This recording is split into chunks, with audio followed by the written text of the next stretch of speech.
Some of the greatest basketball players have worn purple and gold, a list that includes generational superstars like Wilt Chamberlain, the Logo, Jerry West, Magic Johnson, Kareem Abdul-Jabbar, Shaq.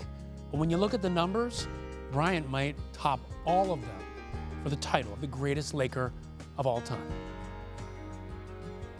It's great to be joined now by, pardon the interruptions, Michael Wilbon. Michael, I wonder what has resonated with you most about Kobe in the years since his passing?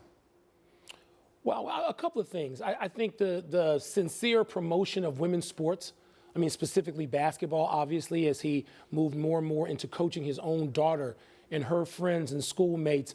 And you could see Kobe become an ambassador, something larger than just a coach for that team. And also, I would say his evolution as a dad. You know, I mean, for so long, let's face it, he's calling after games or before games and trying to reach an infant, not an infant, but a toddler on the phone and have his wife coordinate that. And then he suddenly found himself in retirement in a place where he could be a much more engaged dad. And he talked very openly about just how much he loved that development. You know, he spoke a lot to you. And Michael, I was looking back today at the last interview you did with Kobe. He mentioned something telling. He said that for kids, he was interested in what he could leave going forward. What does it say to you that his life was about so much more than basketball? Well, he had a plan for his life, Ryan. I remember sitting down with him a couple of times fairly late in his basketball career, so maybe 2013 and 15, and long pieces people can still see video of. And Kobe had a plan. At first, the first time we sat, he wasn't really ready to sort of announce it or go into detail, and then he was. And part of that had to do with storytelling. I mean, how many people have a transition and a way they can address an entire new generation or generations by winning an Academy Award?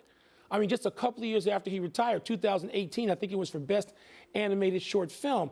And Kobe talked about how much he loved storytelling, and this was his sort of great engagement after basketball. And I remember saying, you sound like you love this nearly as much as basketball. And he said, what is at the root of everything beyond storytelling?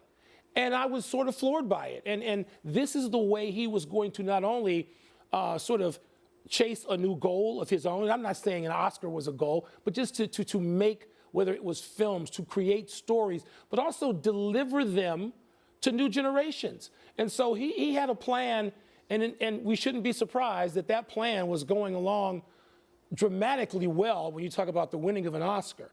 And it's just one of the things also that makes this even more tragic as we look at what could have and should have been. He was such an incredible person, both on and off the court, and he is so dearly missed. Michael Wilbon, thank you so much. Thank you, Ryan. Thanks for watching ESPN on YouTube. For live streaming sports and premium content, subscribe to ESPN+.